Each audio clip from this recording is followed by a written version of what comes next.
Doesn't it just make your blood boil when you ask your child to do something ridiculously simple? Something you know they're perfectly capable of handling. Like, hey, can you grab me that book on the table? Or, sweetie, please throw this wrapper in the trash. And you get nothing. Or worse, that blank stare, the shrug, the innocent-sounding "what?" or "where?" when the object in question is literally right there. Or they do it wrong. They toss the wrapper next to the bin. They point vaguely in the opposite direction of the book. It feels deliberate, doesn't it?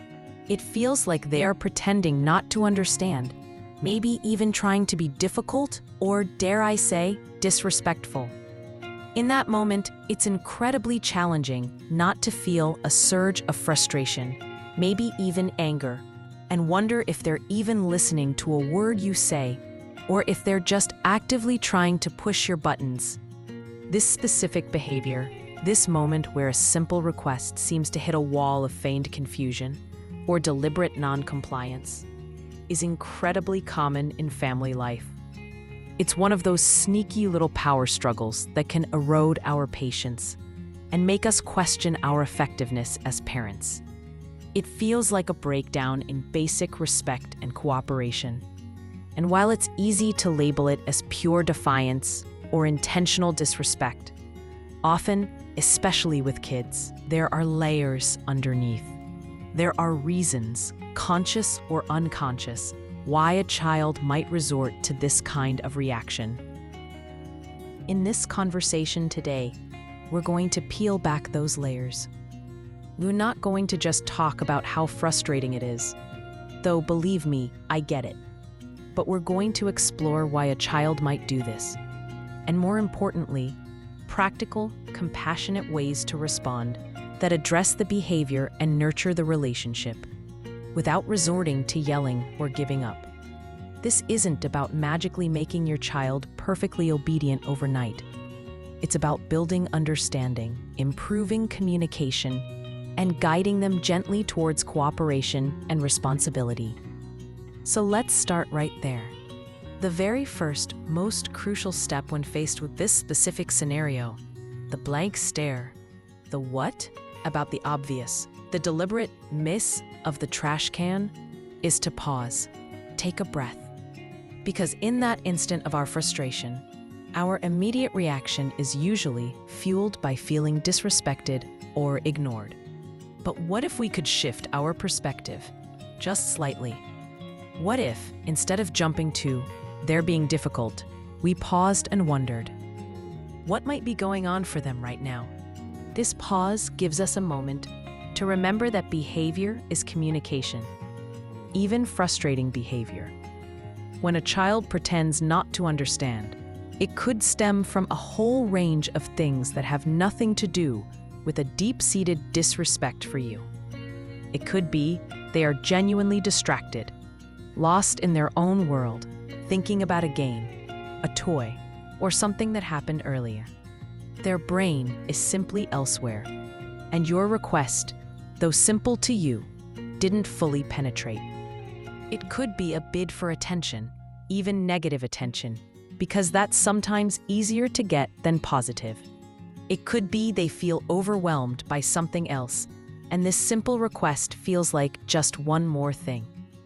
It could be they lack the motivation to do the task, and this is their passive way of resisting. It could even be they are testing boundaries, exploring what happens when they push back, but it's more about asserting their nascent independence or sense of control than about personally disrespecting. Understanding these potential underlying reasons isn't about excusing the behavior.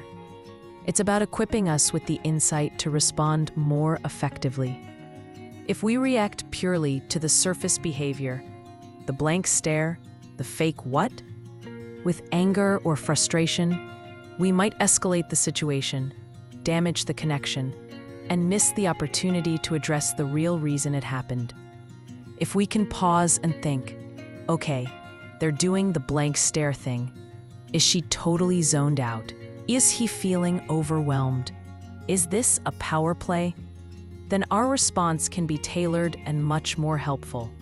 It shifts us from reacting against the child to responding with the goal of guiding them.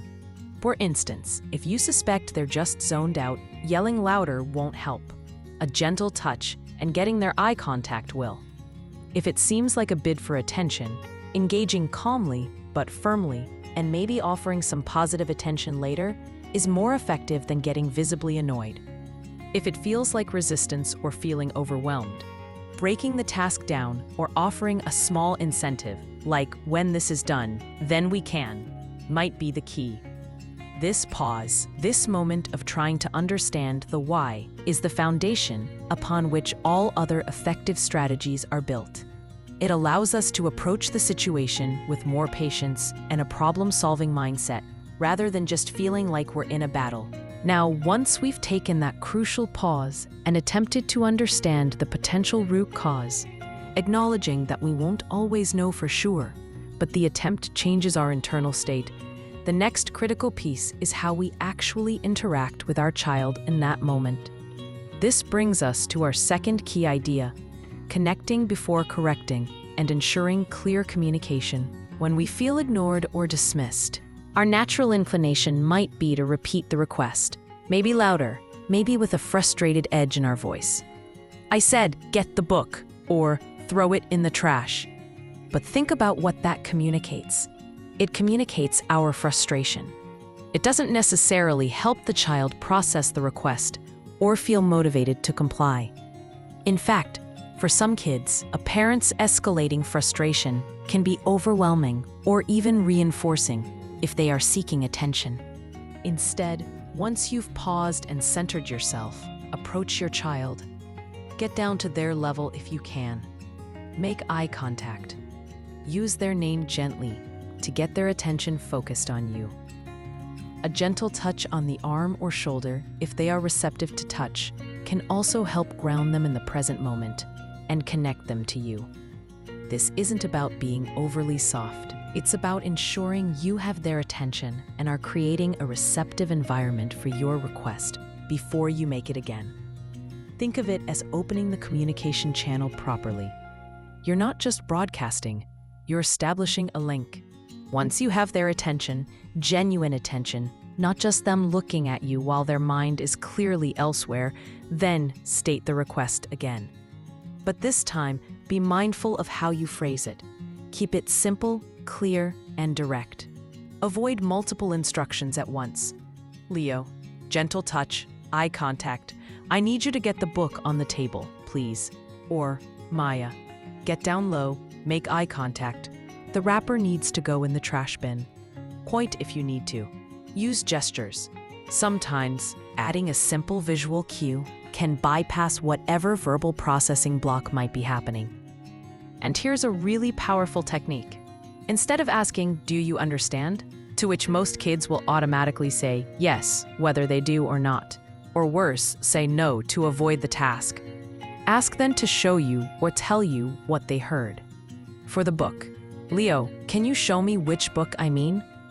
Or Leo, can you tell me what I just asked you to do?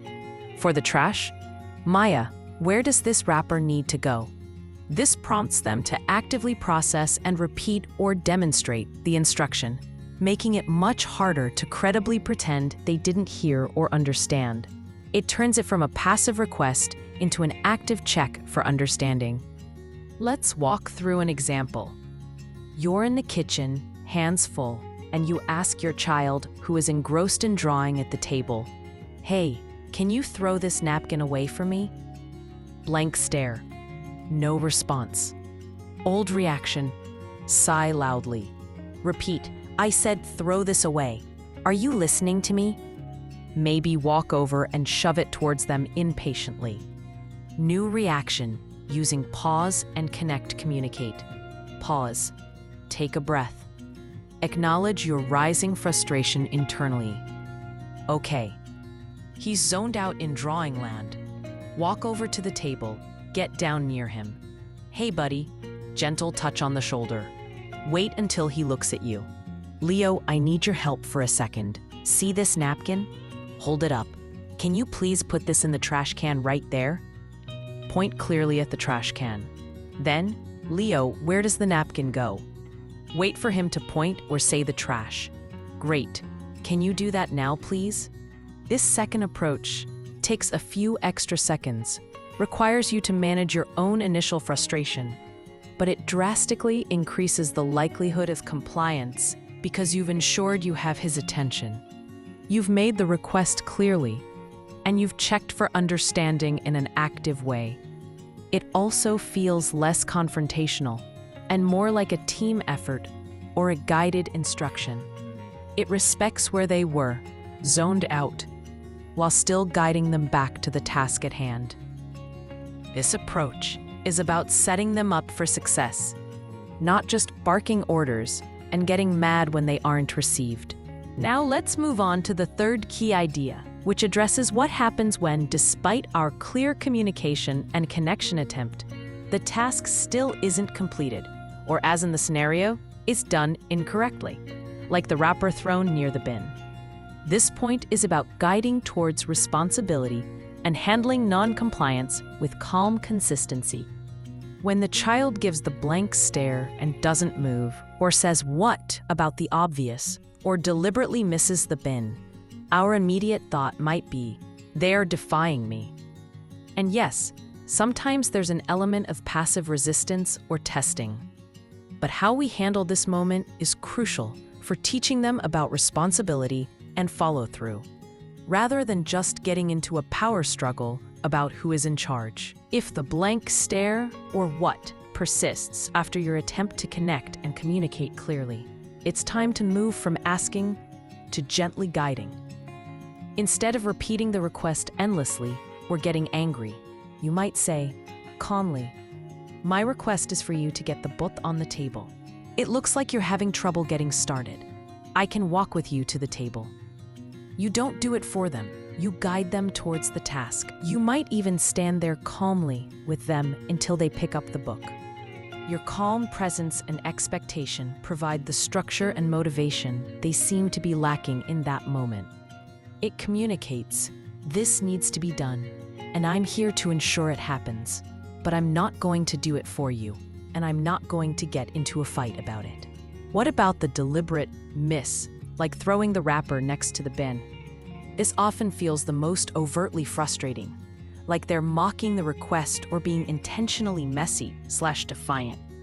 Again, pause the immediate reaction. Approach the situation calmly.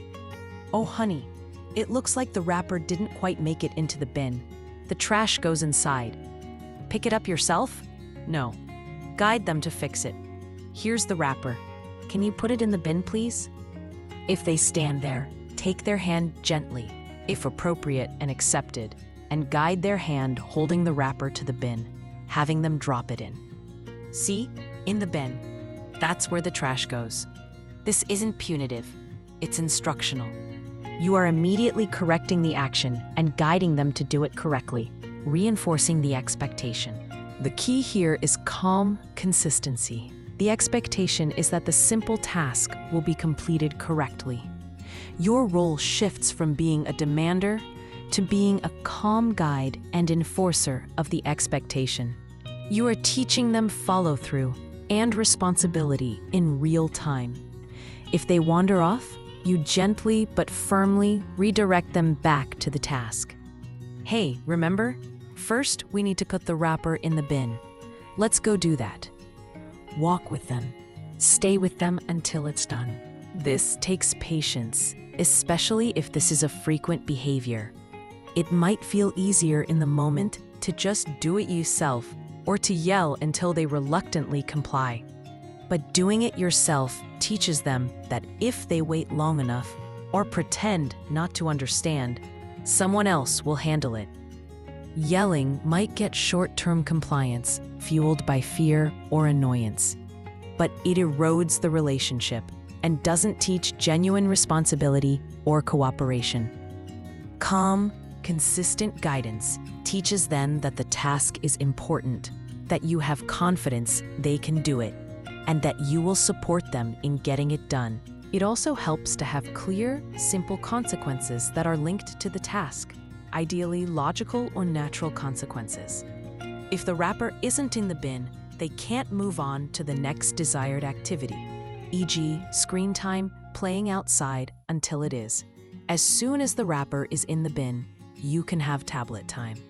If they get the book but then drop it far from you, guide them to bring it the rest of the way. The consequence of not completing the task correctly is simply that the task isn't finished, and whatever comes next is paused until it is. This isn't a punishment. It's the natural flow of responsibility. Consistency is the secret sauce here. If sometimes pretending not to understand works, you give up and do it, and other times it results in yelling, and other times in calm guidance, it's confusing for the child.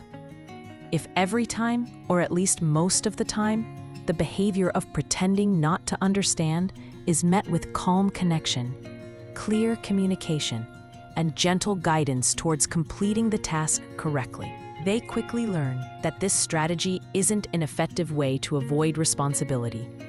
They learn what the expectation is, and that you will calmly help them meet it. Let's consider a fourth, interconnected idea that underpins all of this: focusing on the relationship and modeling respect.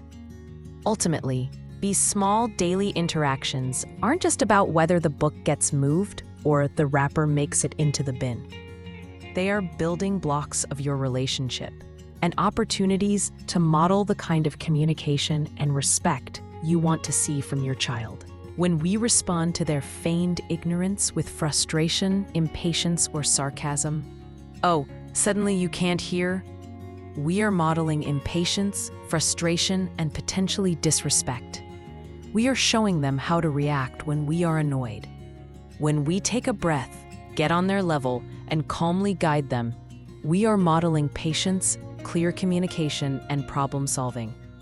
We are showing them how to navigate a minor challenge, a simple instruction, with grace and competence.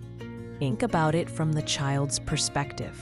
If they are feeling a bit overwhelmed, or tired, or just resistant, and your response is immediate irritation, it can feel punitive and make them want to retreat further or dig in their heels. If your response is calm, present, and guiding, it feels supportive, even if you are insisting on the task being done. It teaches them that even when they struggle or resist, you are a safe person who will help them through it, not just get angry at them. This builds trust and strengthens the connection. And a strong connection is the fertile ground for cooperation and genuine respect to grow.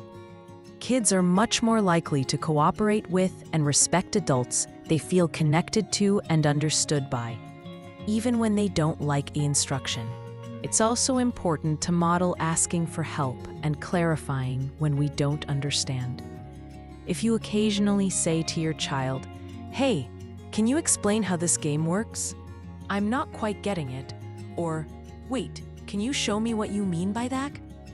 You are normalizing the idea that it's okay not to understand immediately, and that it's appropriate to ask for clarification or help.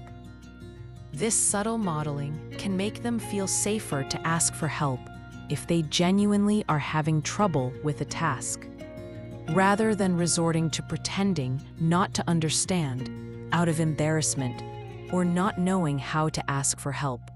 Furthermore, look for opportunities to give simple instructions when you are already connected and things are calm. Practice makes perfect.